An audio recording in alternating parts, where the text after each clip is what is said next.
Hey there YouTube, Jarrett Grimes here with you today, and I am going to show you how I clean my Penn-Plax Cascade 1200 canister filter. Stick around and we'll go through a step-by-step on how I unhook it from the tank and go through each basket and what I do to prepare it for cleaning and setting back up. First off, you want to have a towel of some sort handy. I'll come over here. On these, you have to unplug the unit first. Now, with the unit unplugged, shut off it has shut-offs on it. If you can see that there. Now, if you remember correctly, this was my canister filter that I swapped and I was using outside on this guy's 300-gallon trough outside. This is a very old filter. I think I've had it at least 9 years. Threads aren't the greatest, but it still does its job. Anyways, we'll unscrew these and get on to the rest of it. That is one flaw on the design of these, is you have to be ready for a little bit of water to disperse. It's not a real big deal. Most people say to shut them off, or shut the valve off and then unplug it. I don't know if that's hard on the pump or what, but it's just not the way I do it. I'd rather clean up a little bit of water. Here we have tile floors. We're in a utility room. Not a big deal. Anyways, we'll pull this device out. Make back the tripod up. Sorry, I was shaking you.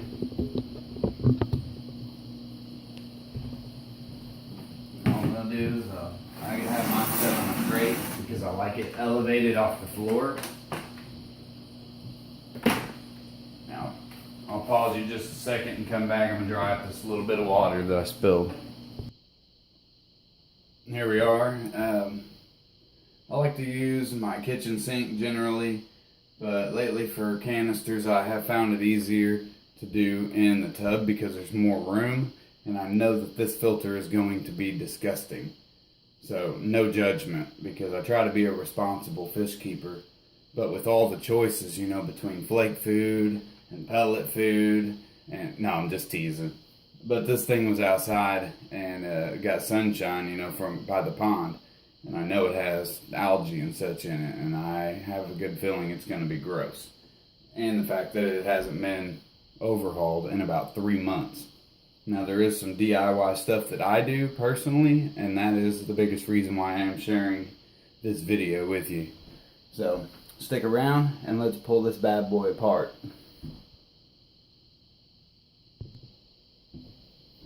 Get this bad boy opened up.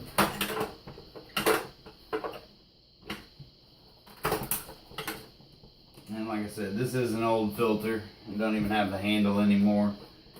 But I always keep a spare bucket on the side and help me out with this process a little bit. Just in case I want to save any of the water, which I generally don't. But first thing I do is inspect it. Snails. Pond snails. Pull the impeller out.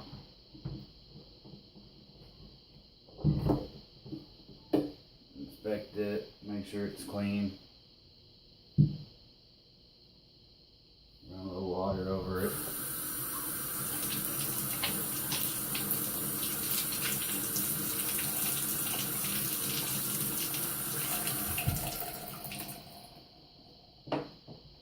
I have an impeller chamber brush that I use. Generally doesn't need it too bad. I try to maintain my filters fairly regularly. This one's just one that I haven't done in a little bit, so figured I'd show it on camera. I'll try to make this as short as possible, but be in detail as well. like I said, doing it in the bathtub because wife isn't gonna like it if I make a big mess out of her. This is just a spacer in there because I don't have the grating that goes on the top of this filter. I'll show you that more in depth here in a little bit. A little water in here and let it run out.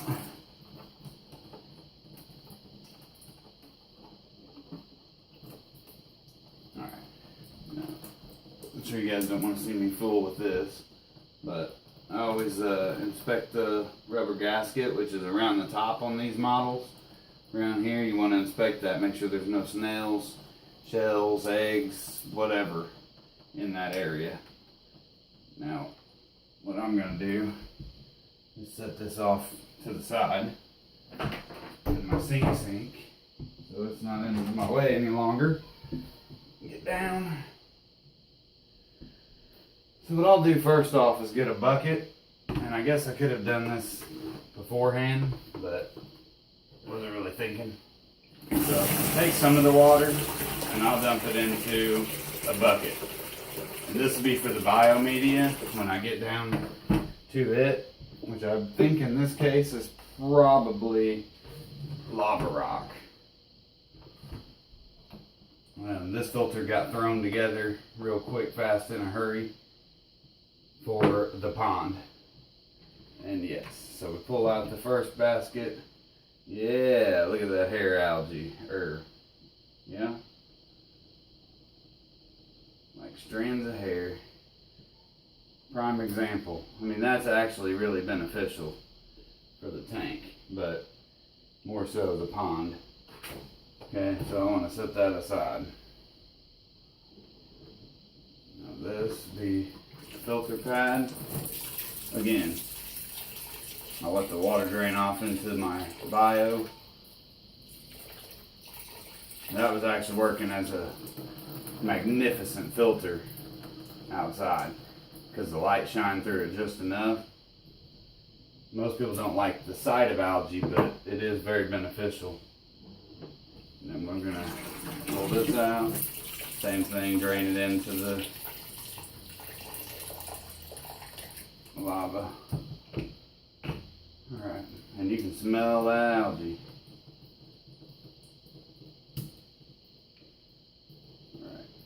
Alright, anyways, big old clump of algae, perfect for the pond.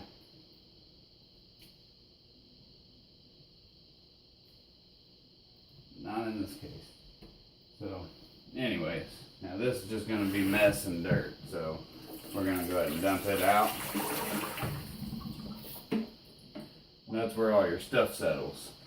Now if you're wanting to keep the biological, you don't want to rinse this with tap water. Now I will personally, because of the fact that I have a sump running on that tank. So I don't really need this, I just need it for good filtration, for additional filtering. I'll rinse it all out. Debris and algae, especially in my case.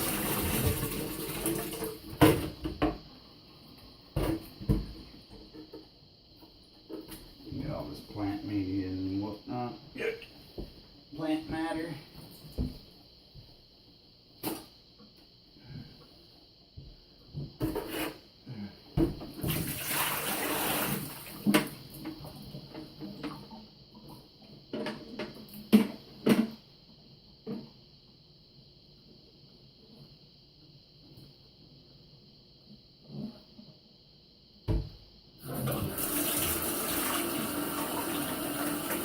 Rinse it out one more time, and then I'll be back with you.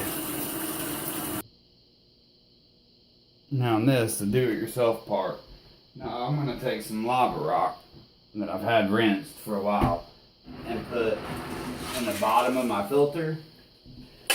And this is going to help debris and stuff catch down in the bottom. And when I do my 1500 model, I'll show you exactly how I did it in that one. I'm pretty sure I did it with BioBall, because because there's actually a little rim down there where this sits, where the first basket sits on top of.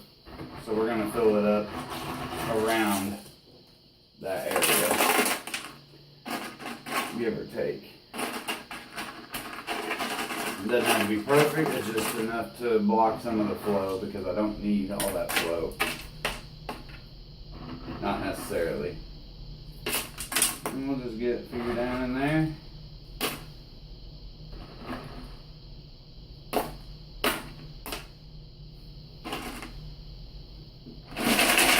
Shake it up, make sure it's flat.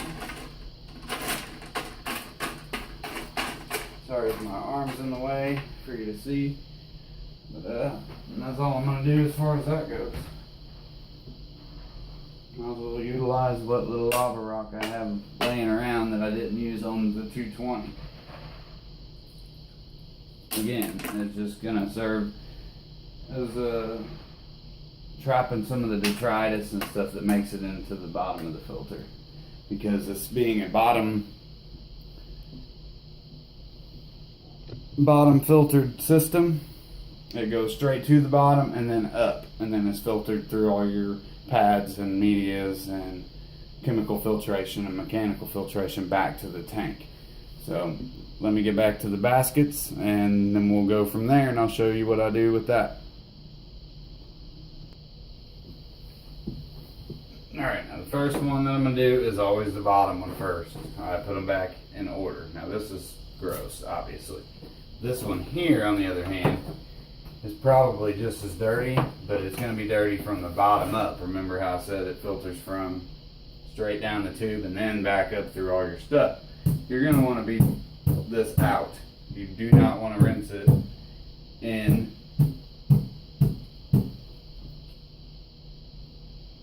tap water. You want to rinse it in a bucket of the filter water. Again, just tamping it out a little bit. Get all that dirt and nasty out of it, as you can see, hopefully, on camera. I'll just run the water through it just a second. I don't have to kill all the bacteria, just because I'm not trying to save all of it. I want to kind of have the filter kind of do its thing and start over again. Anyways, that's it on that. Now we'll rinse my trays. I always rinse my trays. Especially in this case, because we got the algae and all that mess. It's just going to die off now. So we want that out. Snails, not a big deal in my situation. But that's it on that part. I wish my tub drained a little better. Alright. Taking a while for you guys. Alright. Put that is your first line of defense for debris. Alright, now we're going to need one of those pads, because I do not plan on saving that one. Maybe one of the other ones I will save.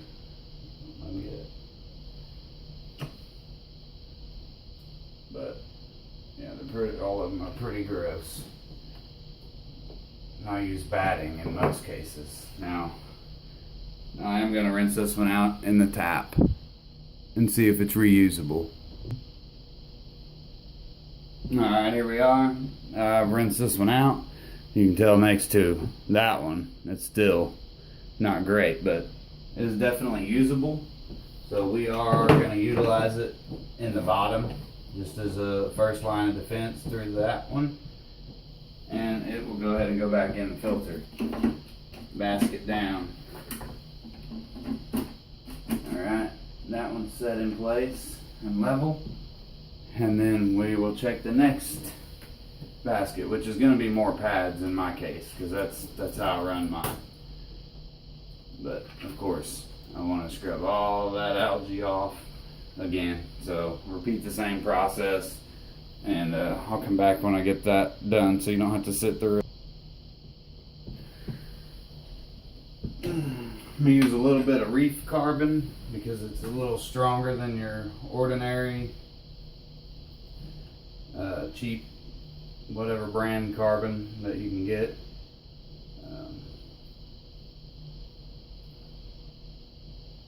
Regardless, if I can get the knot out, it'd be even better. Sorry. And just a couple tablespoons. This is a mixture of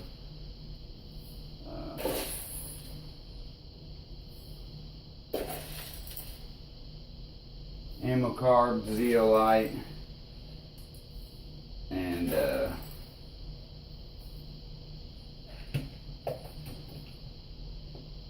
Phosgard. I really like it. It does the job for me and what I need it to do, so I stick with it, and it's fairly inexpensive. Purigen is my go-to. I'm not using it in this filter because I do have it in the sump. So you want to rinse this, run dark.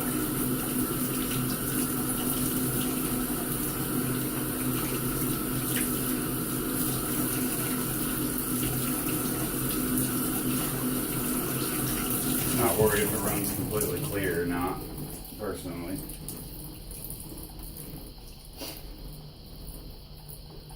And the way I do it, I always put my chemical in the last tray because you don't want the pores getting clogged up prematurely because of debris.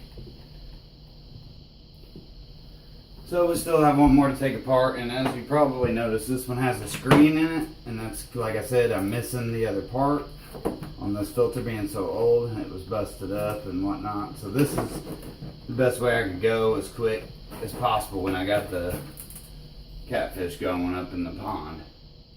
So this helped tremendously with that project, and it works just fine. I gotta get to Hobby Lobby or somewhere and get some knitting stuff or whatever it is for crocheting, mesh, wire mesh.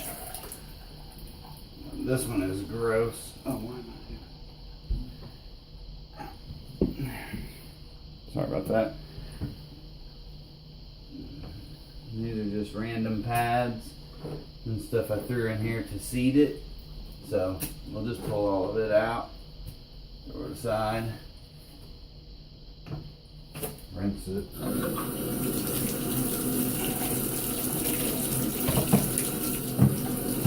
we go. I'm not gonna have a heyday on cleaning that. It probably won't come off. Nah, not a big deal. So we take that. I gotta use a CNZ filter bag. I like these things. They work. Get that. Now generally, I would leave this pad underneath, so it kind of gets the debris and stuff. I guess I'll go ahead and rinse it and see what I can do with it. If it's useful or not. Again, this filter is not meant to be a perfect setup, just an idea of what I do, and you know, not spending 20 bucks a month replacing all them pads in it. We're not gonna buy all this in bulk like this and make it myself. And I have cut them all to fit and stuff like that. I'll show you in my bigger filter. So with this, I probably want to just go ahead and back this out. Put that in there. Yeah, something like that. Just get it covered a little bit.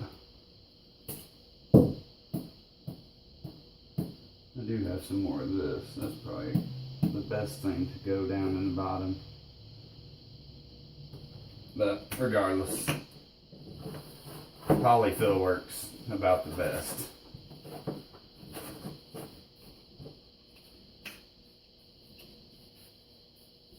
You gotta stretch it out. Make sure it's down to where this can go down with the screen in it. That is the difficult part. That's why I didn't use anything before in it. So let me see if I can find another pad for that, and we'll get this going. anyways, trying to shorten this up. Just go cut quilt batting. I'll just cut it in a square like so, just to where it'll fit. And you can do it either way. You can put it on top, or you can do it that way, whatever. I'll just put my actual pad in, and then try to line this up the best I can. Stretch it out a little bit if you have to. And just remember, gotta have that hole for the return, or the drain rather. I'll just force it down in there. That'll work great once it's all pushed down. You don't want to compress it too much because you close up the pores on the pad itself. But that's good to go.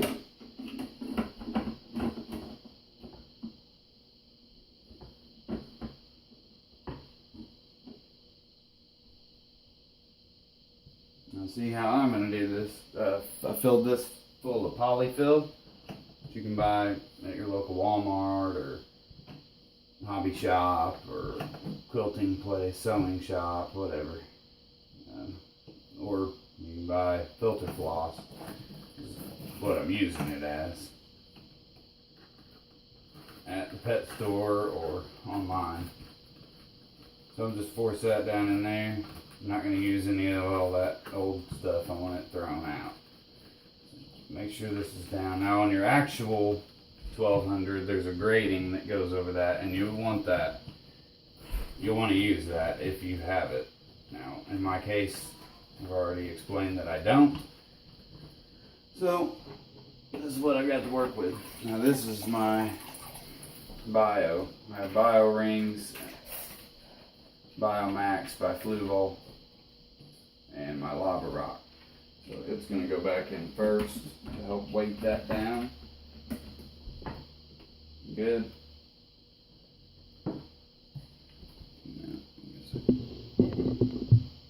Camera. Move out of the way. So, then we'll set this down. Make sure everything is down in the way it should be. Fitting. Right. Now I generally keep that on there just for weight.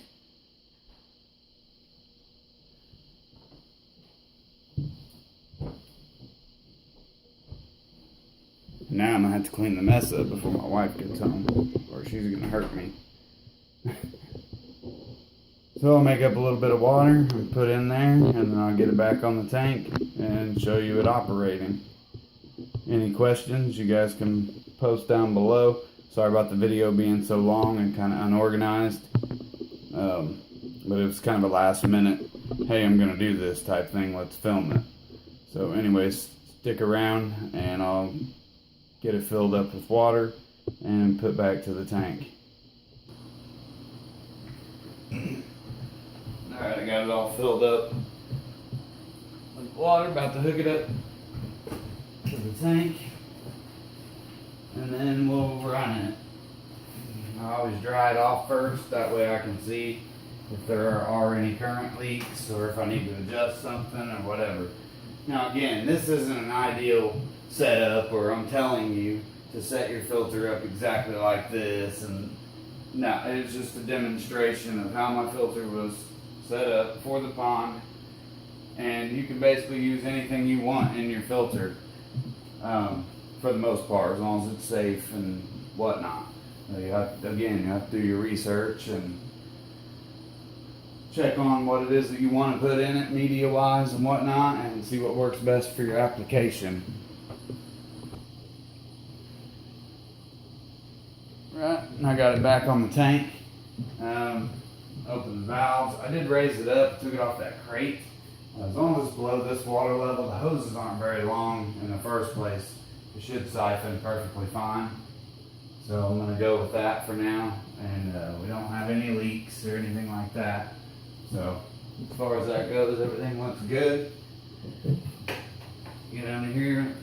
I'm not a great, if you were to ask, if I was a great fan of These Cascade canisters, no, I wouldn't go out and buy one brand new.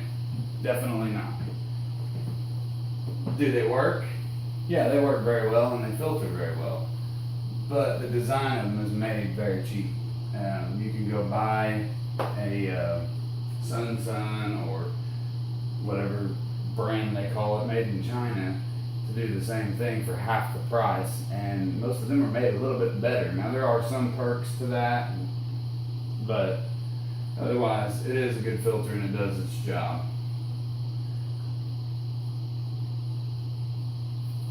The flow is a lot better now, I can tell. You got it all filled. I need to get this to where it will stay. Make a clamp of some sort. I'm gonna put a clamp on that. Anyways, guys, thanks for watching. Leave me a comment down below if you have any questions as to why I did something a certain way. And I'll have a better video for you in the future. So check back, subscribe if you haven't already, and I'll see you guys next time. Peace.